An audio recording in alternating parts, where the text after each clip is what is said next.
¿Qué onda amigos? ¿Cómo están? Yo soy el doctor Andrés y el día de hoy veremos el tema de hipertensión arterial. Damos inicio. Iniciamos con la definición. Vemos que es un síndrome de etiología múltiple, caracterizado por la elevación persistente de las cifras de presión arterial a cifras mayor a 140/90 milímetros de mercurio, de acuerdo a la NOM 030. Es el producto de la resistencia vascular periférica y se traduce en daño vascular sistémico.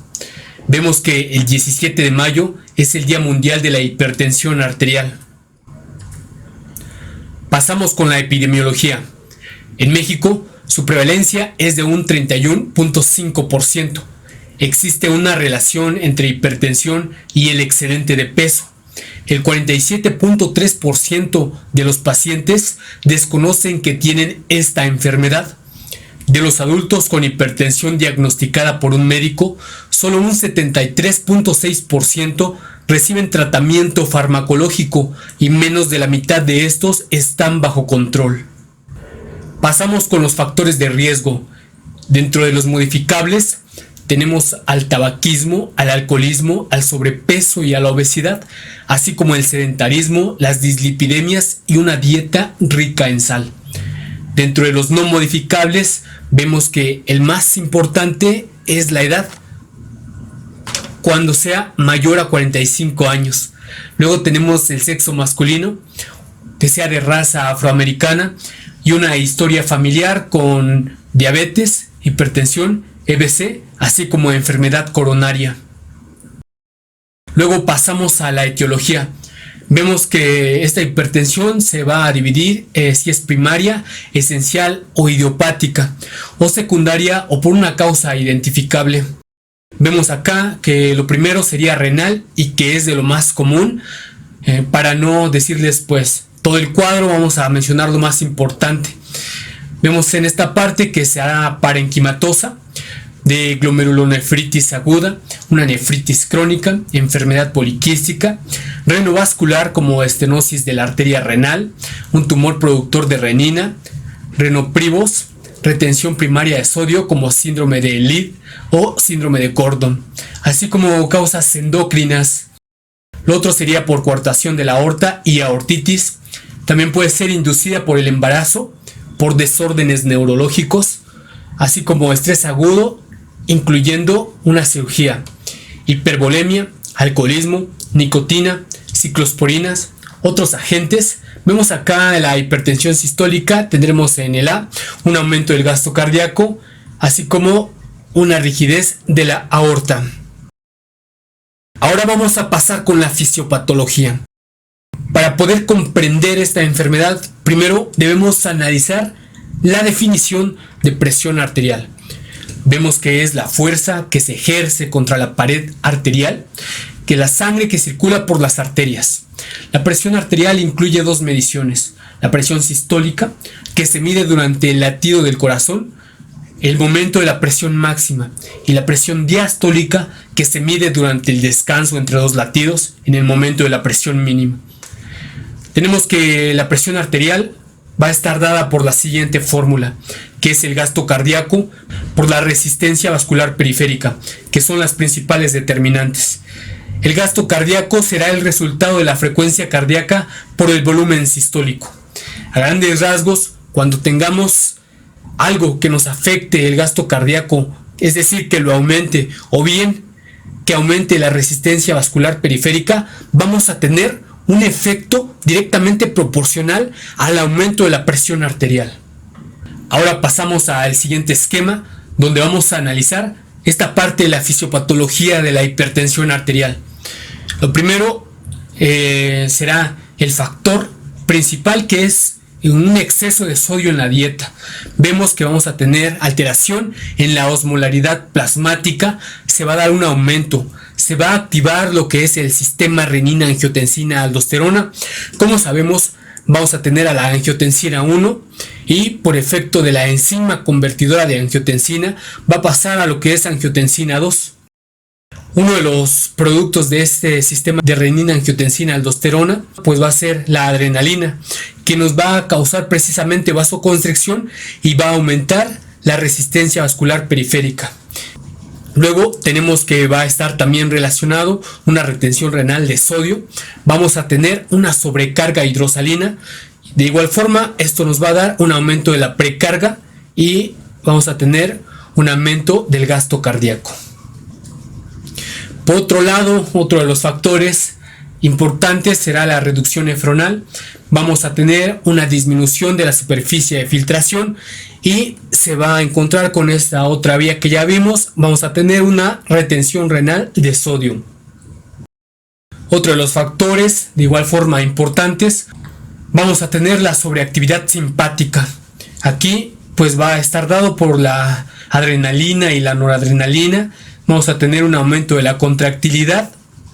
De igual forma, una hipertrofia estructural, así como una venoconstricción que nos va a dar un aumento de la precarga. Es decir, esta parte del estrés vamos a tener el efecto directamente en lo que es el gasto cardíaco y en la resistencia vascular periférica. Por otro lado, vamos a tener alteraciones en la genética, donde vamos a tener alteraciones en la membrana, es decir, una vasoconstricción funcional. Y por otro lado también vamos a tener hipertrofia estructural. Por otro lado vemos que la obesidad va a estar relacionado con este efecto de hiperinsulinemia, donde vamos a tener pues un efecto proinflamatorio. Se va a dar lo que es una fibrosis en las arterias y vamos a tener una hipertrofia estructural. Finalmente vamos a tener una alteración endotelial que pues finalmente nos va a llevar a lo que es la hipertrofia estructural y a un aumento de la resistencia periférica. Como se mencionó anteriormente, cualquiera que nos afecte lo que es el gasto cardíaco y esta resistencia periférica nos va a dar una hipertensión arterial. Luego tenemos en esta imagen a modo de caso clínico un paciente que tenga 5 a 10 años con el diagnóstico de hipertensión arterial y que no lleve un adecuado control. Pues como vimos, esta hipertensión va a hacer que pues esta sangre vaya golpeando a lo que son las arterias. Esto que nos va a dar, nos va a dar un cambio inflamatorio. Con el tiempo vamos a tener una hipertrofia y una de las consecuencias pues va a ser esta fibrosis en las arterias. Estas se van a volver menos flexibles y vamos a tener un aumento en la resistencia vascular periférica, y esto con el tiempo pues va a dar un agravamiento de esta hipertensión arterial. Luego pasamos al cuadro clínico. Vemos que la hipertensión arterial suele permanecer asintomática. Realmente no nos va a causar muchos síntomas. Se le conoce también como el asesino silencioso. Dentro de los síntomas inespecíficos que se pueden presentar tenemos a la epistaxis, a las palpitaciones, así como visión borrosa, tinnitus, mareos, cefalea, disnea y fatiga. La clasificación que nos maneja la guía de práctica clínica es la siguiente. En un nivel óptimo, la presión sistólica será menor a 120 y la diastólica menor a 80. Lo normal será de 120 a 129 y de 80 a 84. Limítrofe o fronteriza será de 130 a 139 y de 85 a 89. En estadio 1 será de 140 a 160 y de 90 a 99. En estadio 2 será de 160 a 179 y de 100 a 109. Estadio 3 será de 180 o más y de 110 o más. Luego vemos las categorías que nos maneja la AJA. La presión normal en la sistólica será menos de 120 y la diastólica menos de 80. Elevada será de 120 a 129 y menos de 80. En el nivel 1 será de 130 a 139 y de 80 a 89. Y en el nivel 2 será de 140 o más alta o de 90 o más alta. En una crisis de hipertensiva, en la sistólica será más alta de 180 y en la diastólica más alta de 120. Ahora vamos a pasar con el diagnóstico. Primero que nada, debemos saber cuál es la técnica adecuada para la toma de la presión arterial. En cuanto a la postura, será una postura cómoda, sentada, con los brazos apoyados, brazo de toma semi-extendido, un ambiente tranquilo y no ruidoso. No hablar El manguito debe colocarse a la altura del corazón y a 1 o 2 centímetros por encima del codo. Se debe poner ropa que no apriete el brazo. Se debe permanecer quieto mientras se realiza esta medición, no cruzar las piernas, y el brazo de la toma debe estar bien apoyado y el manguito a nivel precordial. Continuamos con esta parte del diagnóstico. Debemos de conocer las siguientes definiciones. MDA-PA es el monitoreo domiciliario de la presión arterial y MAPA es el monitoreo ambulatorio de la presión arterial, que es el registro de la presión arterial durante 24 horas de forma automática e informatizada con un monitor programable. El diagnóstico por AMPA se establecerá con cifras medias de presión arterial sistólica mayor o igual a 135 o PAD mayor o igual a 85 milímetros de mercurio en el domicilio del paciente durante 7 días, con 2 tomas de presión arterial por la mañana y 2 por la tarde, descartando el primer día. Luego en este cuadro vemos las principales ventajas de la AMPA y cuáles pues serían cada una de estas. Algo importante a recalcar es que aunque la MAPA se acepta generalmente como el mejor método de medición fuera del consultorio, la MDA-PA suele ser un enfoque más apropiado para la práctica clínica. Vemos que el diagnóstico por MAPA consideraría cifras medias de PAS mayor a 130 o PAD mayor o igual a 80 en el periodo de 24 horas, mayor o igual a 135 o mayor o igual a 85 respectivamente en el periodo diurno y mayor o igual a 120 o mayor o igual a 70 respectivamente en el periodo nocturno. Y luego vemos las principales ventajas de la MAPA. Vemos que la MAPA está indicado antes que la monitorización domiciliaria cuando se requiera una evaluación de la presión arterial nocturna o haya sospecha de hipertensión arterial nocturna o dipping. Aquí tenemos como ejemplos apnea del sueño, enfermedad renal crónica, diabetes, hipertensión endocrina o disfunción autonómica. Lo más importante es que hoy en día se considera a la MAPA como el método gold estándar de oro o de referencia para realizar este diagnóstico.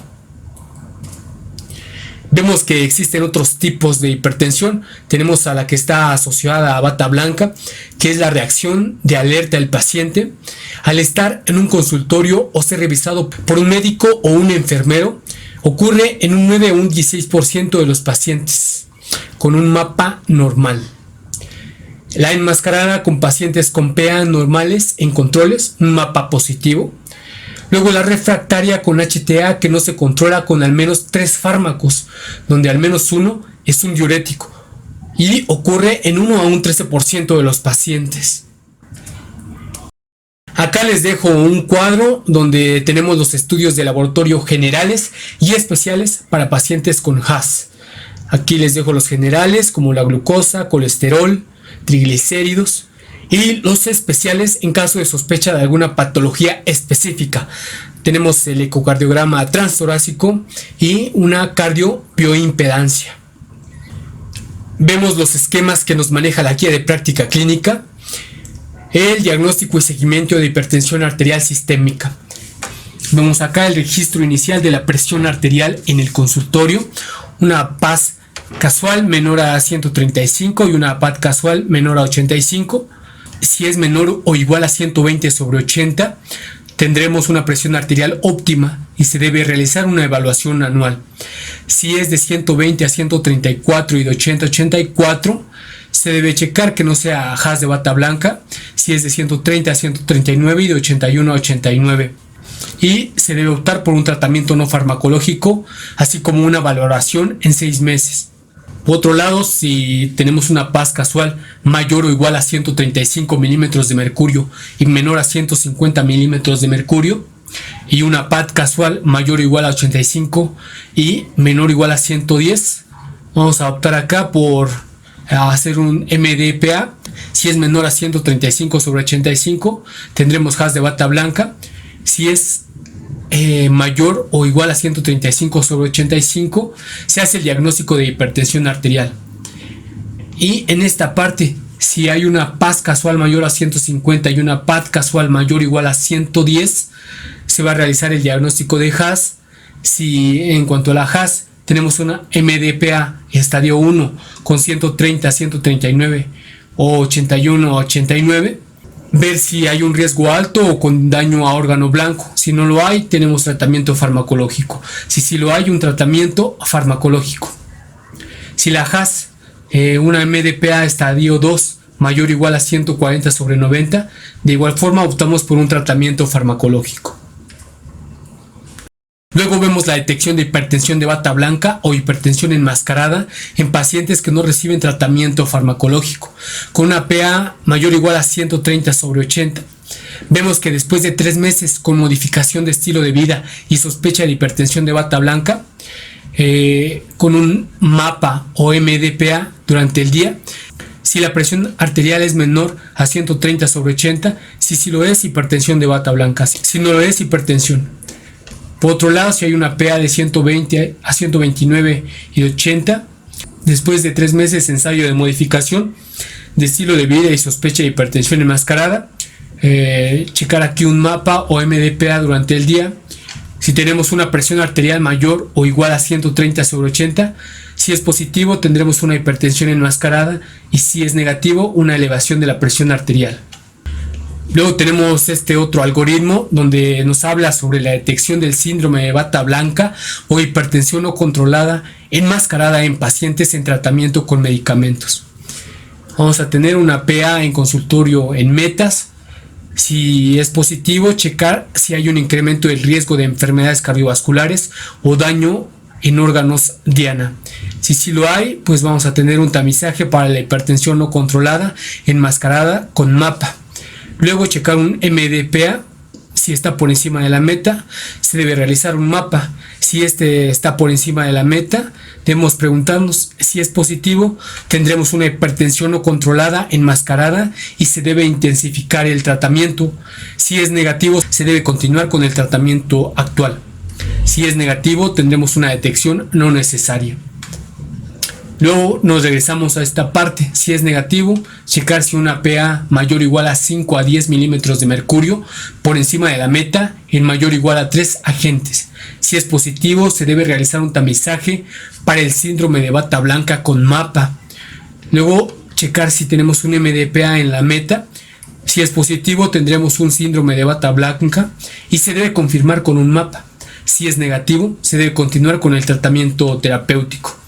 Luego en esta parte, si es negativo, se tiene una detección no necesaria. Ahora pasamos con el tratamiento. Vamos a mencionar a la dieta DASH, que se incentiva a disminuir el sodio en la dieta y a incorporar alimentos ricos en nutrimentos que ayudan a disminuir la presión arterial como potasio, calcio y magnesio. Vemos que favorece la pérdida y mantenimiento del peso, controla el colesterol y la presión arterial, aporta nutrientes como fibra y minerales y vitaminas, mejora enfermedades como la diabetes y las enfermedades cardiovasculares. Vemos algunos de los alimentos que incluye, como verduras, frutas, hidratos de carbono, carnes magras, leguminosas, oleaginosas, lácteos. También limita la sal de tus comidas y evita alimentos industrializados.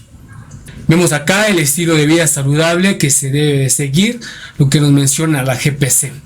Un control de peso, el IMC recomendable es mayor a 18 y menor a 25. Una reducción del consumo de sal, no exceder los 5 gramos al día. Actividad física regular, realizar ejercicio aeróbico durante 30 minutos al día. Una alimentación saludable, como ya lo mencionamos. Reducción del consumo de alcohol, no consumir más de 30 mililitros de etanol al día. Y finalmente, evitar el consumo de tabaco. Luego vemos acá el algoritmo del tratamiento farmacológico en pacientes con diagnóstico establecido de Haas. Tenemos acá un paciente que sea mayor a 18 años con Haas en estadio 1 y alto riesgo cardiovascular, estadios 2 y 3. Primero, checar si tiene síndrome metabólico, obesidad o diabetes. Si no lo tiene, tenemos de opción IECA, indapamida. bloqueador del receptor de angiotensina más hidroclorotiazida. Si es positivo, tenemos como opción IECA más bloqueador de los canales de calcio, o bien un bloqueador del receptor de angiotensina más bloqueador de los canales de calcio. Lo siguiente es si se logra metas de presión arterial menor a 130/80 milímetros de mercurio en 2 semanas. Si es negativo, tenemos como opción IECA más indapamida más bloqueador de los canales de calcio o bloqueador del receptor de angiotensina más hidroclorotiazida más bloqueador de los canales de calcio. Si esto es positivo, se continúa en tratamiento y seguimiento cada 3 meses. Algunas consideraciones especiales. Número 1. Tenemos que la monoterapia se debe intentar solo en pacientes con hipertensión leve y de bajo riesgo o en caso de adulto con fragilidad. Los pasos 1 y 2 deben intentarse en lo posible con medicamentos combinados en una sola píldora. Las metas generales es una TA menor a 130/80 milímetros, pero no menor a 110/70 milímetros de mercurio. Siempre considerar la tasa de filtrado glomerular para indicar apropiadamente un diurético, el que le corresponda. Luego seguimos. Checar si se logra metas de presión arterial menor a 130/80 milímetros de mercurio en 2 semanas. Algunas opciones de tratamiento que tenemos acá, pues ya sería el tratamiento triple más espironolactona u otros. Tenemos acá IECA más indapamida más bloqueador de los canales de calcio más espironolactona o bloqueador del receptor de angiotensina más hidroclorotiazida más bloqueador de los canales de calcio más espironolactona. Checar si se logra metas de PA menor a 130/80 milímetros de mercurio en 2 semanas. Y pues acá tendríamos 2 opciones, o bien una HAS resistente y se debe enviar a subespecialidad, o bien se debe continuar con el tratamiento y un seguimiento cada 3 meses. Algo importante a recalcar en esta parte es que si se tiene un aclaramiento de la creatinina menor a 30 mililitros por minuto, se sugiere usar diurético de ASA. Si se tiene un aclaramiento de creatinina menor a 30 mililitros sobre minuto, se sugiere usar prazosina o beta bloqueador y se sugiere revisar combinaciones disponibles en el cuadro de fármacos. Luego tenemos el tratamiento farmacológico en pacientes con diagnóstico establecido de HAS. Tenemos al inicio la terapia inicial, el tratamiento dual, que puede ser IECA o BRA más BCC, o bien IECA o BRA más diurético. Si el paciente tiene síndrome metabólico u obesidad más diabetes, debe preferirse la terapia dual con BCC. Si no hay riesgo metabólico o hay retención hídrica, se debe preferir el diurético en la terapia dual. Si se tiene un aclaramiento de creatinina menor a 30 mililitros por minuto, se sugiere usar un diurético de ASA. Luego en el paso 2 sería el tratamiento triple, IECA o BRA más BCC más diurético. Se debe evaluar la adherencia a tratamiento, en caso necesario enviar a segundo nivel de atención. Si se tiene un aclaramiento de creatinina menor a 30 mililitros por minuto, se sugiere usar diurético de ASA. En el paso 3 ya sería el tratamiento triple más espironolactona u otras drogas, que sería IECA o BRA más BCC más diurético, más espironolactona u otros. Si se tiene aclaramiento de creatinina menor a 30 mililitros por minuto, no se sugiere el empleo de espironolactona, se prefiere el uso de fármacos como bloqueadores alfa, beta bloqueadores y simpaticolíticos. Se debe considerar un beta bloqueador en cualquier paso cuando exista una indicación específica, como insuficiencia cardíaca, FA, cardiopatía isquémica, mujeres en edad fértil con posibilidad de embarazo. Luego tenemos este cuadro que les agregué, donde tenemos pues los fármacos como los beta bloqueantes, las tiazidas, los IECAs o ARA2, calcio antagonistas, espironolactona, alfa bloqueantes. Aquí ustedes pues pueden ver cuándo es aconsejable cada uno de estos grupos de fármacos y cuándo es desaconsejable. Realmente me parece un resumen muy importante, ya que pues acá nos vamos a ir guiando dependiendo de el padecimiento que tenga nuestro paciente. Al final les dejo la bibliografía. Ya saben, si el video les gustó, suscríbanse al canal, dejen un buen like, sigan estudiando y nos vemos en el siguiente video.